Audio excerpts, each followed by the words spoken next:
ঋতুব্রতকে আমরা এলওপি হিসাবে আমরা ইলেক্ট করেছি। আমি মনে করেছি যে এই মুহূর্তে নেত্রী মমতা বন্দ্যোপাধ্যায় তিনি আমাদের অ্যাডভাইস করবেন। 28 বছর আগে কংগ্রেস ভেঙে নিজের দল তৈরি করেছিলেন মমতা বন্দ্যোপাধ্যায়, নাম দিয়েছিলেন তৃণমূল। তৃণমূল স্তরের সঙ্গে তার যোগ যে বিচ্ছিন্ন হয়ে গেছিল তার প্রমাণ ভোটে ভরাডুবি থেকেই স্পষ্ট হয়ে গেছিল। আর এবার নিজের তৈরি দলেও কোণঠাসা হতে হতে রাশ হারালেন তিনি। কার্যত কেড়ে নেওয়া হলো রাশ, পাঠিয়ে দেওয়া হলো মার্গদর্শক মণ্ডলীতে। ইতিহাস বারবার ঘুরে ফিরে আসে, এটাই তার বদ অভ্যাস।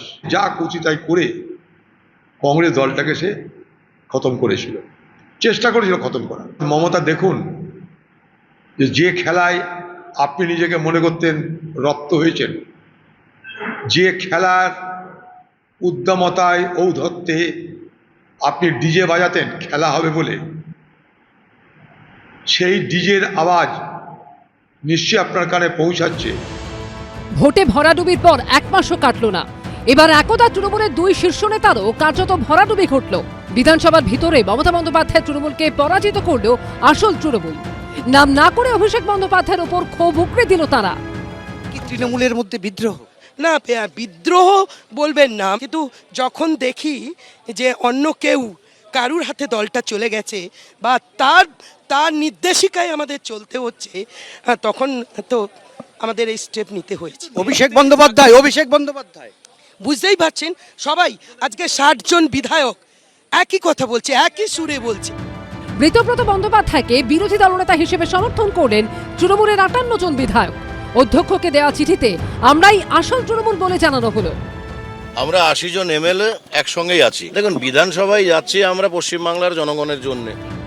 সকাল থেকে বিধানসভায় ছিল টান টান নাটক। একে একে পৌঁছন তৃণমূল বিধায়করা। দেখতে পারবেন, সংখ্যাটা দেখতে পারবেন, মোর দ্যান 2/3।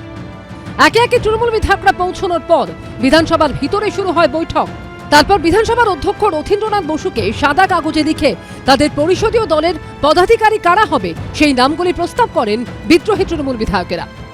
4টে পর্যন্ত কিন্তু অধ্যক্ষ সময় নিয়েছেন এবং এই মুহূর্তে কিন্তু সমস্ত যে তাদের যে চিঠি, সেই চিঠি যাচাই করা হচ্ছে, তথ্য যাচাই করা হচ্ছে এবং বিধানসভার ইতিহাসে যেহেতু এটা নজিরবিহীন, ফলে আইনের বিভিন্ন দিকও কিন্তু খতিয়ে দেখা হচ্ছে। বিকেল 4:30 নাগাদ খুলে দেওয়া হয় বিরোধী দলনেতার ঘর।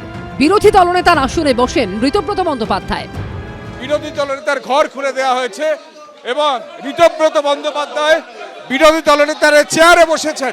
আমরা দায়িত্বশীল বিরোধীর ভূমিকা পালন করব, সদর্থক এবং গঠনমূলক বিরোধীর ভূমিকা পালন করব। সব মিলিয়ে পশ্চিমবঙ্গে এক নতুন রাজনৈতিক অধ্যায়ের সূচনা হলো। সেই সঙ্গে প্রশ্ন আরো জোরালো হলো, তাহলে কি মমতা বন্দ্যোপাধ্যায়ের 42 বছরের সংসদীয় ও পরিষদীয় রাজনৈতিক জীবনের সমাপ্তি ঘটল? কৃষ্ণেন্দু অধিকারী, আশাবুল হোসেন ও উজ্জ্বল মুখোপাধ্যায়ের রিপোর্ট, এবিপি আনন্দ। এবিপি আনন্দ, এগিয়ে থাকে, এগিয়ে রাখে।